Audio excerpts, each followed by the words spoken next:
So good evening everybody and welcome to tonight's video. So tonight's video is, has social media changed the hobby?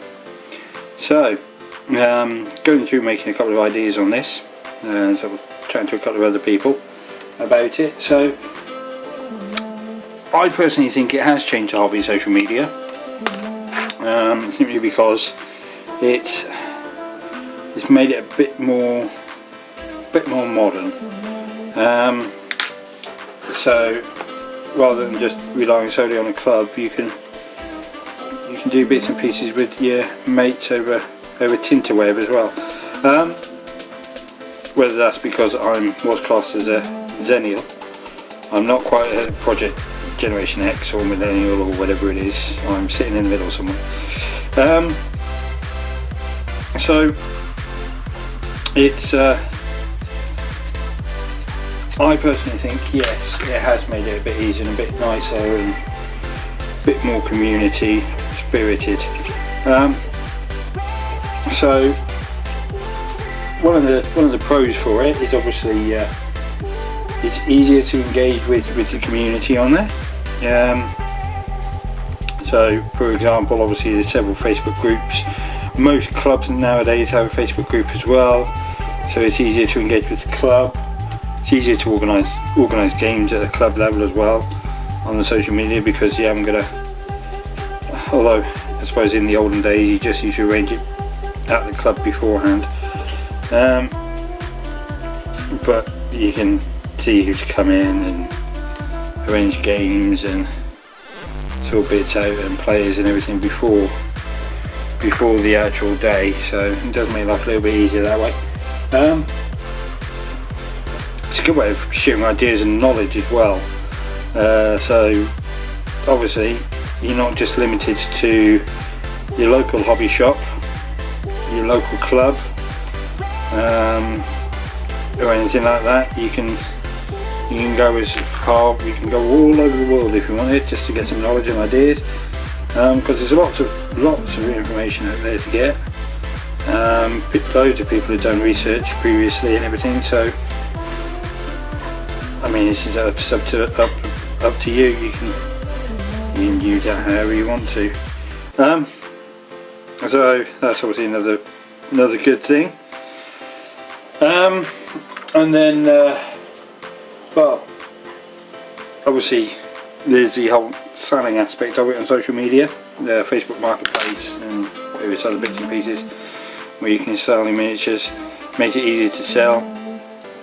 Although it's kind of like a place to bring and buys a little bit, because you don't really see too many bring and buys at shows, or at least not the shows I go to anyway. There aren't sort of bring and buys there as such. I know Hammerhead do the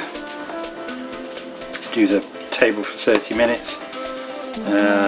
I'm sure, I mean, I've never been to Salute, so I think I've heard bits and pieces about there being a bring and buy there, but it's a lot easier to sell it on Facebook Marketplace, obviously, or through social media or eBay or anything, because you haven't got to take your figures there and you know you're guaranteed a sale at the end of the day. So yeah, so it's made it easier for selling figures.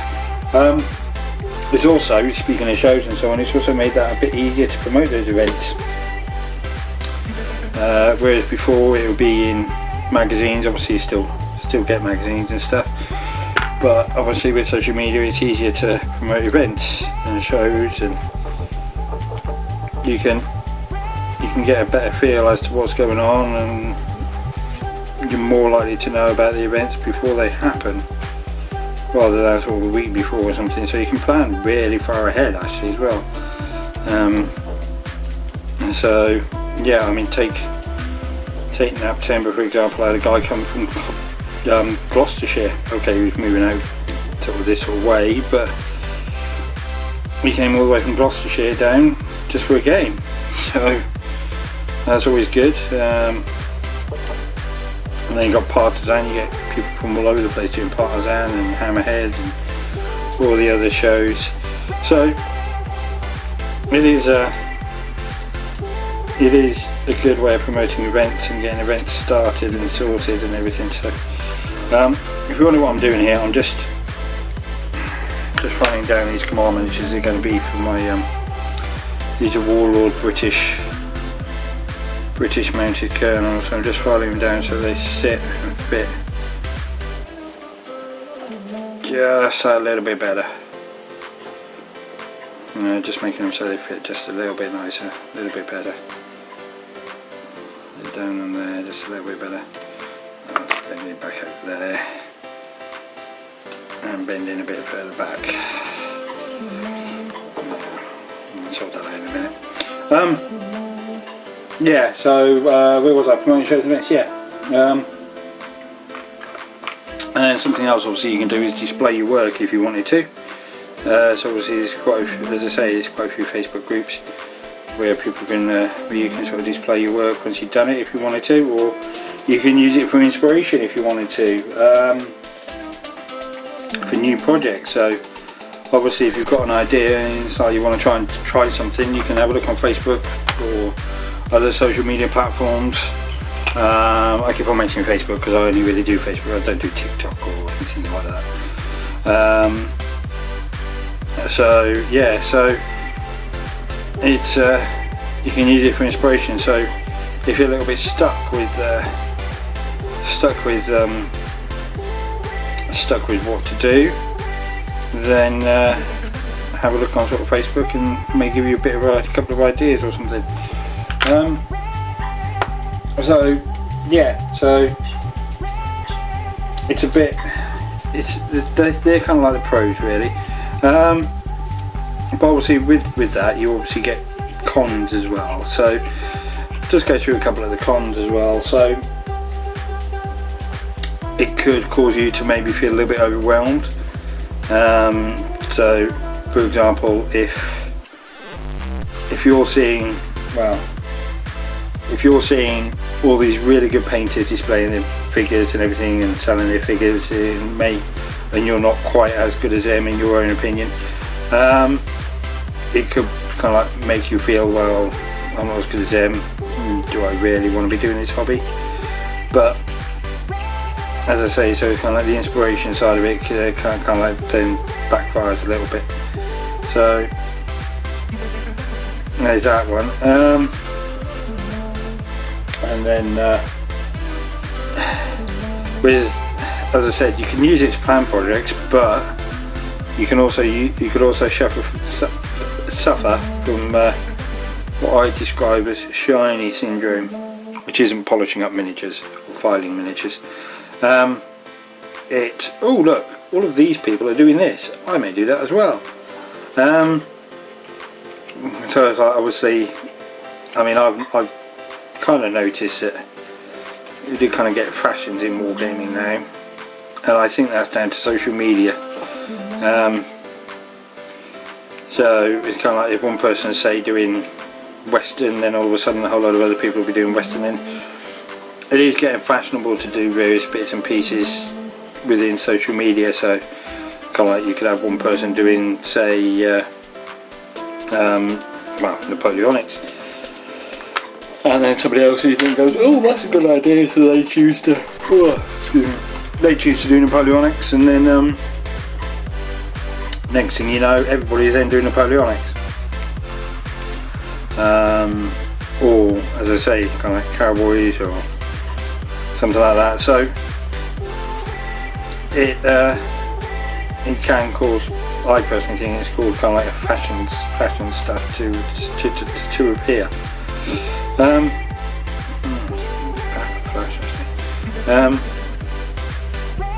Just a bit on his bum. So yeah, so that's that. Yeah, so kind of like shiny syndrome, and then so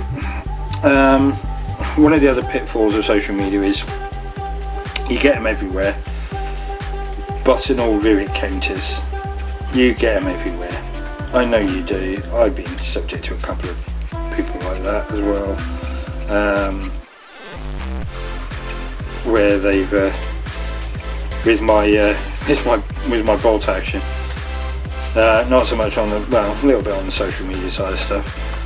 I put pictures on there and gone, yes, what do you guys think? And they Then in come the button and rivet counters going, oh no, that's not right, that's not the right uniforms. They didn't wear that, they didn't have that, they didn't have that. So,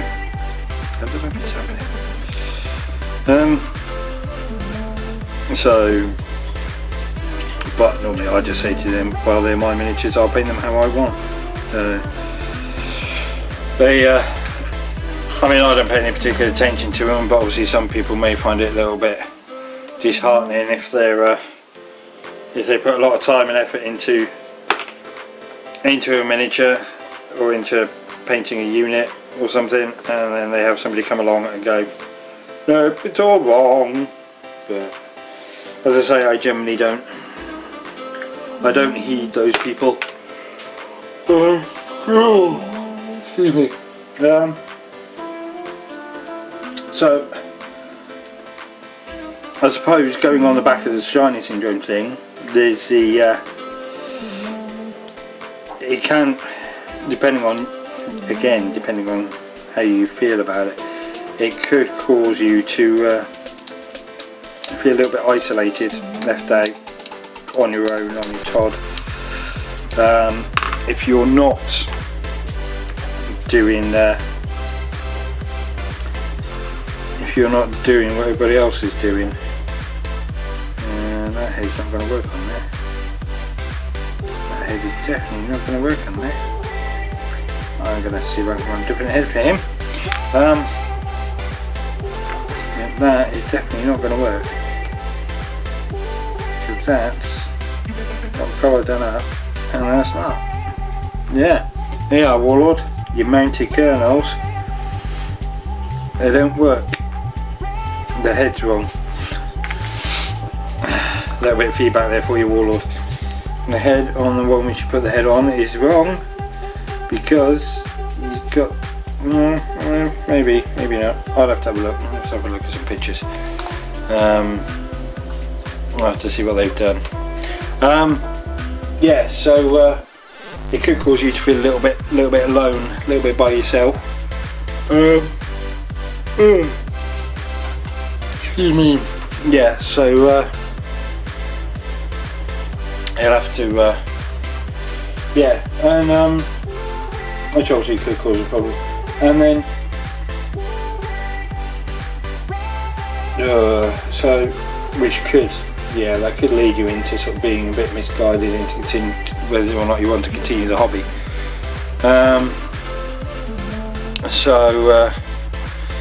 He'll, as I say, that's the thing. So if you've got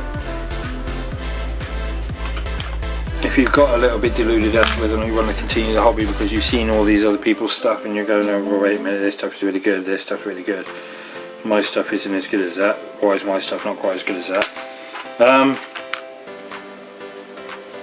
That obviously can cause a little bit of a problem and make you feel like, well, I'm not going to bother doing the hobby anymore, I can't paint to that, I can't do that, I'm not playing what they're playing, why should I carry on?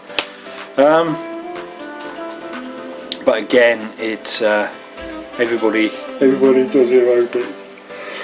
So I would say, in conclusion, with the hobby, yes, it's changed a lot in the past five years due to social media. It's been the past 5 years that it's happened. Is it going to continue? I think social media is now a big part of the hobby, full stop. Yeah, there's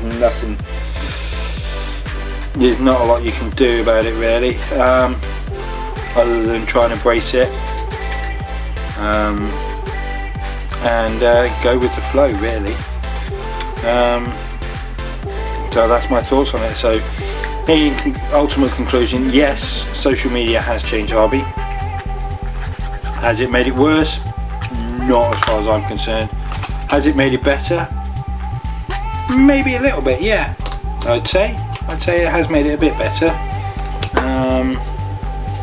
because it's made the community a bit more open. So yeah, so as I say, if you've got any other ideas, please write a comment down below, and whilst you're there you may as well tick the thumbs up and subscribe button. Yeah, I hope you've all had a good evening, and I'll see you soon. Cheerio.